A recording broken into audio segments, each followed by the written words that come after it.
오늘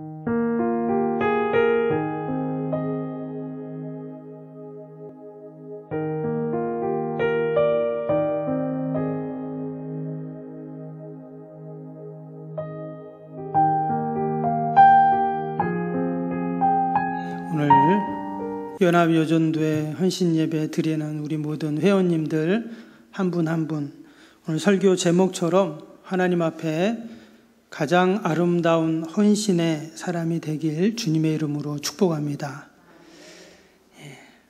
근데 다들 어디 가셨죠? 헌신해야 되실 분들이 좀 많이 안 보이는 것 같아서 이어서 다음 주에 연합여전도회 또 헌신 예배 다시 한번 드려야 될 것 같은데, 여러분, 가장 아름다운 헌신, 또 하나님이 기뻐하시는 헌신은 어떤 헌신일까요? 여러분, 세상에서 가장 힘든 것 중에 하나가 뭐냐면 저는 순종이라고 생각합니다. 여러분, 순종이라는 단어를 세상에서는 찾아보기 좀 힘들죠.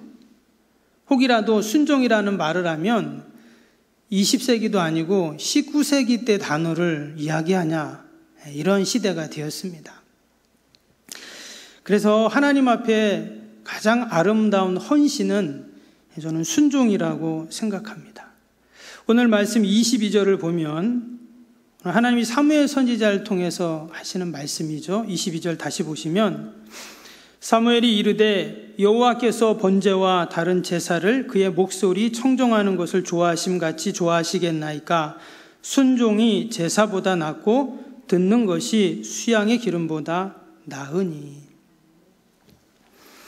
구약 성경 읽어보면 하나님이 가장 기뻐하시는 것이 있는데 그게 뭐냐면 제사입니다. 우리로 치면 예배이죠. 그래서 이스라엘 백성들은 제단 앞에 나아갈 때 최선의 것, 또 최상의 것을 가지고 늘 하나님 앞에 나아갔습니다. 희생제물을 가지고 가도 절대 흠이 있어서는 안 됩니다. 왜? 최상급으로 늘 하나님 앞에 드려야 했기 때문이죠. 성막과 성전도 마찬가지입니다. 우리가 새벽마다 출애굽기 읽고 또 레위기를 이렇게 읽었는데요. 자신이 가지고 있는 최고의 것을 가지고 하나님 앞에 나아갔습니다. 성막을 만들 때도 그 성막에 있는 물두멍이라는 것이 있었죠. 여러분, 그 물두멍의 재료는 뭐냐면 놋인데요. 그 놋은 당시 이스라엘 그 여성들이 갖고 있었던 청동 거울입니다. 여인들이 갖고 있는 그 손거울을 다 가지고 나와서 녹여가지고 그 물두멍을 만든 거예요. 고대사회 여인에게 거울은 가장 값비싼 물품이었고 너무도 중요한 필수품이었습니다. 여인들은 그 손거울을 보면서 자신의 몸을 치장을 했죠. 근데 그것마저도 하나님께 가지고 나온 거예요. 자신이 걸고 있던 목걸이, 귀걸이, 또 손에 끼고 있던 팔찌 다 하나님께 드려서 성막의 기구들을 만드는데 헌신을 했습니다. 이 말은 그만큼 제사를 중요하게 여기고 귀하게 소중히 여겼다 하는 그런 말이죠.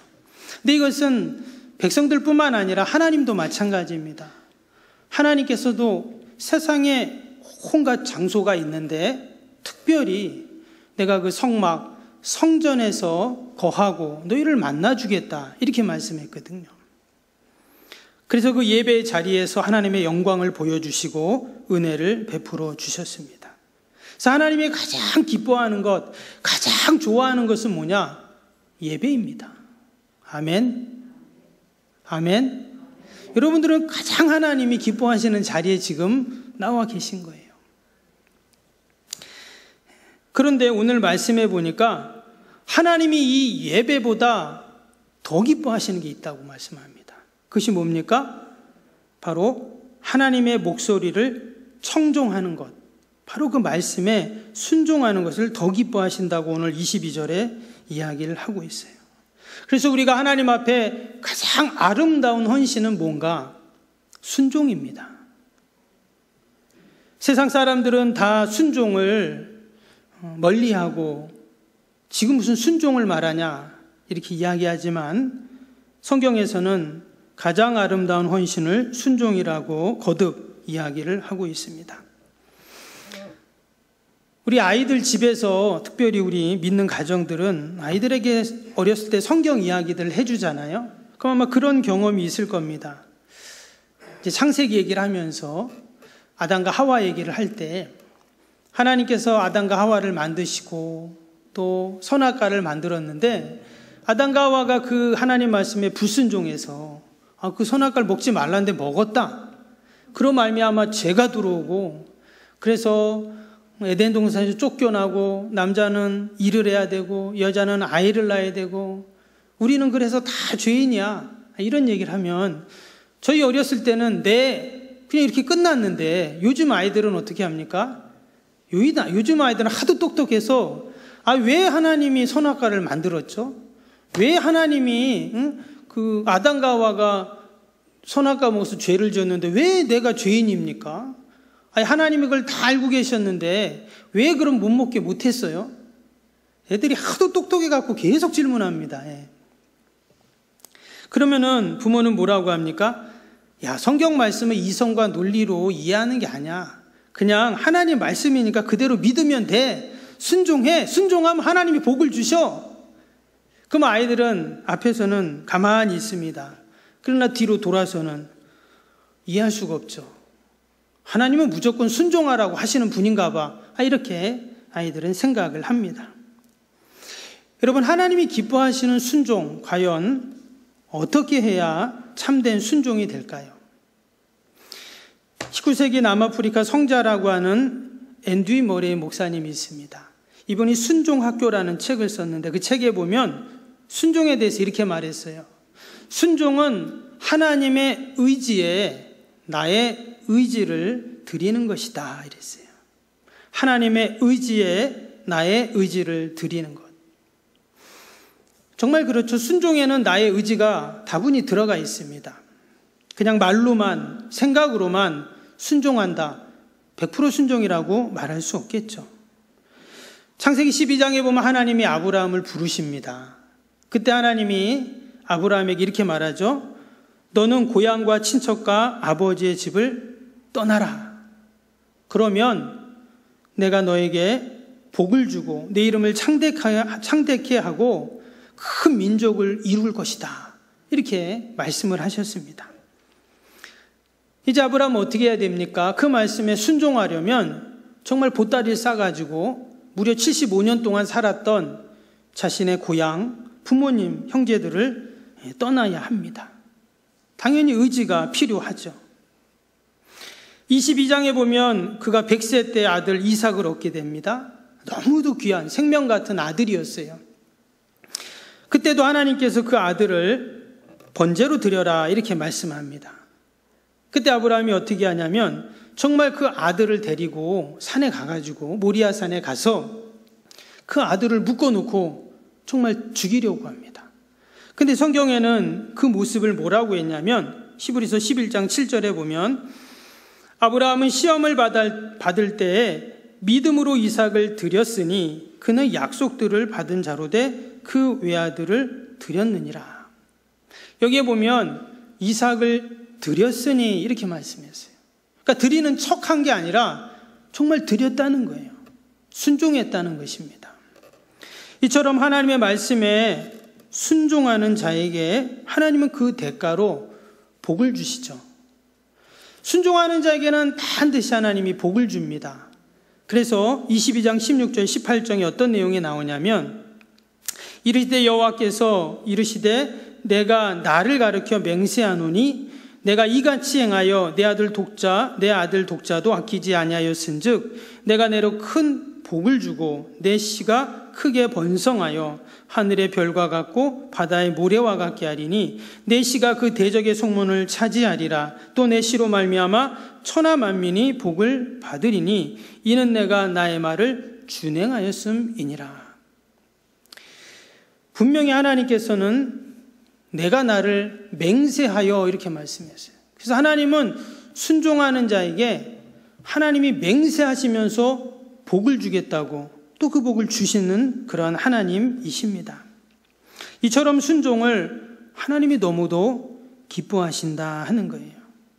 그런데 이러한 복과 약속이 있는 순종을 우리는 참 하기가 힘듭니다.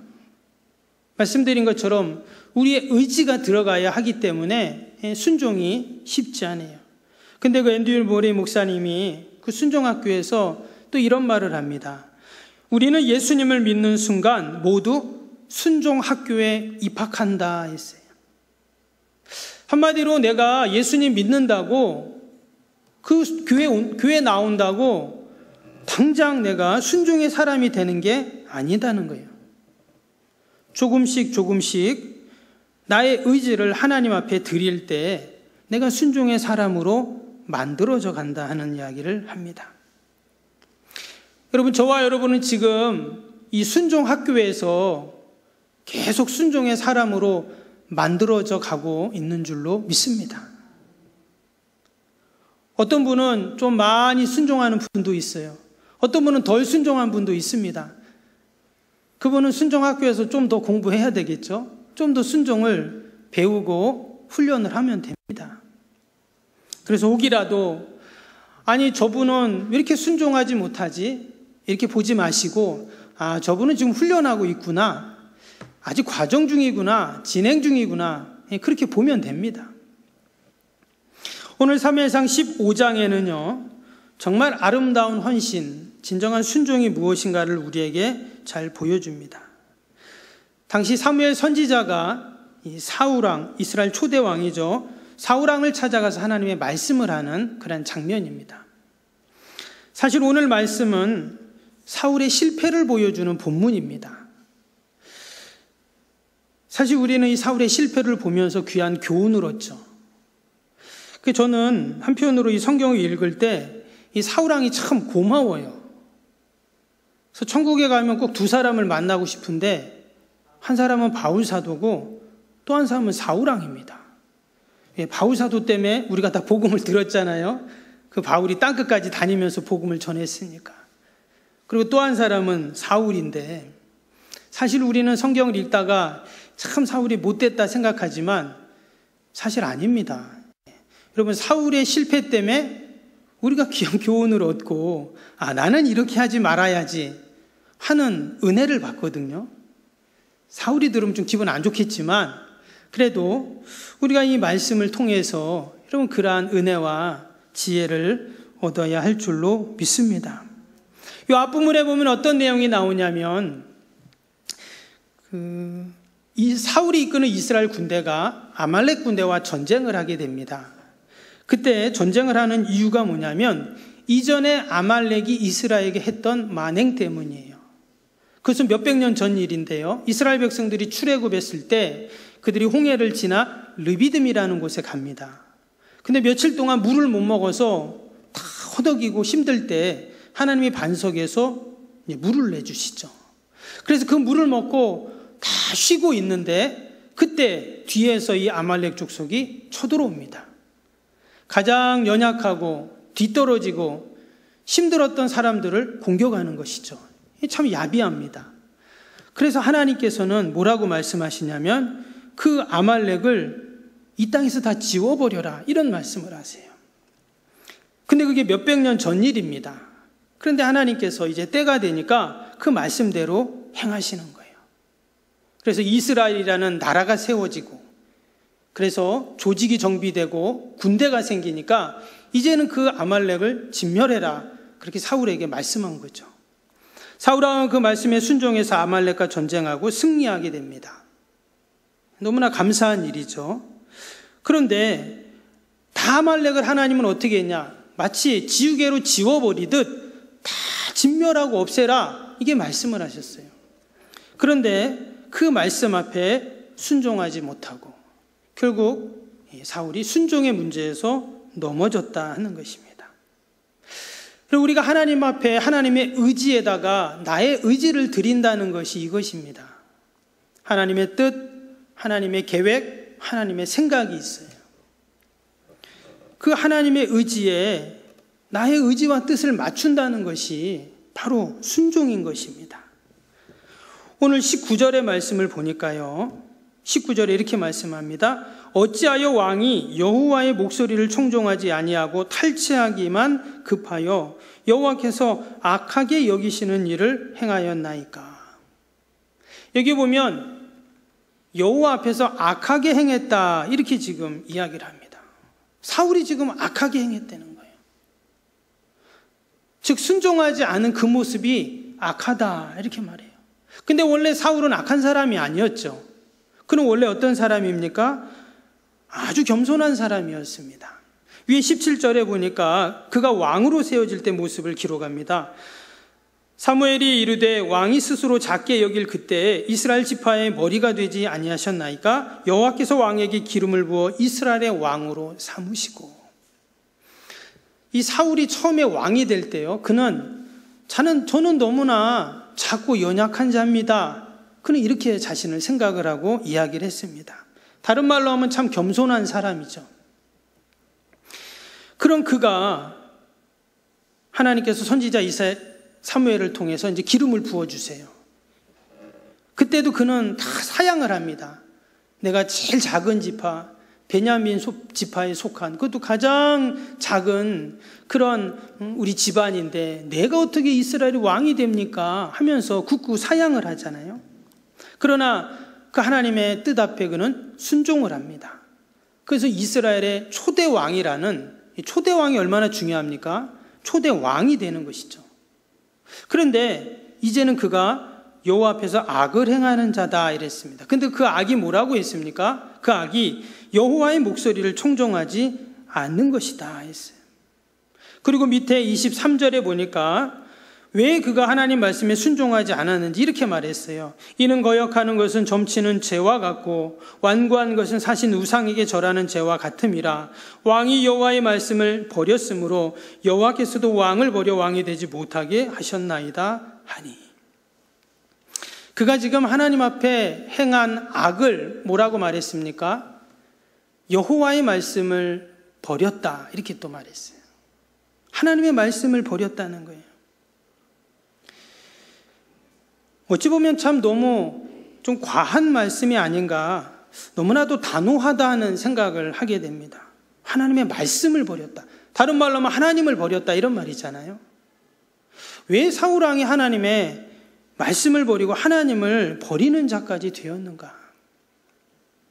처음에는 그는 순종의 사람이었습니다. 겸손한 사람이었어요. 하나님이 그를 기름 부어서 이스라엘의 초대왕으로 세우실 때 그는 겸손히 사양을 했지만 결국 그 말씀에 순종하는 그러한 자였는데, 이제는 그가 마치 하나님을 버리는 자리에까지 나아갔다는 것입니다. 근데 하나님의 말씀을 버리게 되니까 이제 어떤 일이 생깁니까? 그 다음부터 그의 행동을 보면 늘 변명과 회피와 자기 정당화와 책임 전가로 일과를 하게 됩니다. 분명히 하나님이 다 진멸하라고 했는데 남겨뒀어요. 그러면서 뭐라고 말했냐? 자신은 하나님 말씀대로 하고 싶었는데 백성들이 좋은 것을 가져다가 하나님께 드려야 된다라고 얘기했다는 거예요. 그냥 보면은 그럴싸해 보이지만 이것은 변명이었고 하나님의 말씀에 순종하지 않는 모습이었습니다. 근데 왜 이렇게 됐는가? 왜 그가 이런 악을 행했는가? 하나님의 말씀을 버렸기 때문입니다. 하나님의 말씀을 버리니까 기준이 하나님 말씀에서 나로 바뀌게 된 것이죠. 여러분, 우리의 헌신의 기준은 늘 하나님의 말씀이 기준이 되어야 합니다. 근데 말씀이 없으면 온전한 헌신을 할 수도 없고, 또한 그 헌신은 나를 위한 헌신이 되어버리는 것이죠. 때문에 진정한 헌신, 아름다운 헌신은 오직 하나님의 말씀을 기준으로 삼고 우리가 나아갈 때 하나님이 기뻐하시는 헌신이 될 줄로 믿습니다. 두 번째 아름다운 헌신은요, 진정한 순종은 회개로부터 시작이 됩니다. 오늘 24절을 다시 보시면 24절에 사울이 사무엘에게 이르되 내가 범죄하였나이다. 내가 여호와의 명령과 당신의 말씀을 어긴 것은 내가 백성을 두려워하여 그들의 말을 청종하였음이니이다. 여기 보면 이제 사울왕이 뒤늦게나마 자신의 죄를 고백하고 회개하는 장면이 나옵니다. 내가 범죄했습니다. 이렇게 지금 말했어요. 고대사의 왕의 권력이라는 것은 절대적입니다. 그런 왕이 일개 선지자 앞에서 내가 범죄했습니다. 지금 이렇게 지금 말을 한 거예요. 자신의 잘못을 인정한 것이죠. 여러분, 왕이 자신의 잘못을 인정한다. 있을 수 없는 일입니다. 당시의 왕은 법이고 마치 신과 같은 존재인데 여러분, 내가 잘못했다. 요즘에 대통령들은 좀 송구합니다. 잘못했습니다. 이런 말도 잘 합니다. 그렇죠? 근데 옛날에 어땠어요? 감히 그런 얘기 누가 합니까? 왕이, 대통령이. 근데 지금 이 고대 사회의 왕이 내가 범죄했습니다. 자신의 잘못을 인정하고 있어요. 참 대단한 것이죠. 그런데 사람들은 대개 자신의 잘못을 인정하지 않습니다. 정말 잘못했어도 잘 인정하려고 하지 않아요. 그 이유는 뭐냐면 죄의 속성 때문입니다. 여러분, 죄는 늘 숨기게 되어 있어요. 죄는 어둠 가운데 일어나게 됩니다. 여러분, 세상에서 일어나는 죄를 보세요. 전부 밤에 어두울 때, 사람들이 보지 않을 때 숨어서 죄가 일어나게 됩니다. 결코 죄는 드러나려고 하지 않아요. 계속 숨기고 가리려고만 합니다. 근데 지금 사울이 어떻게 했다고요?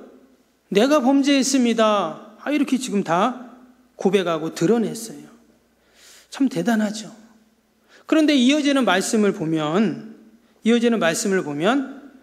그 사울의 회개가 진정한 회개가 아닌 회개를 가장한 그러한 변명이었다는 것을 알게 됩니다.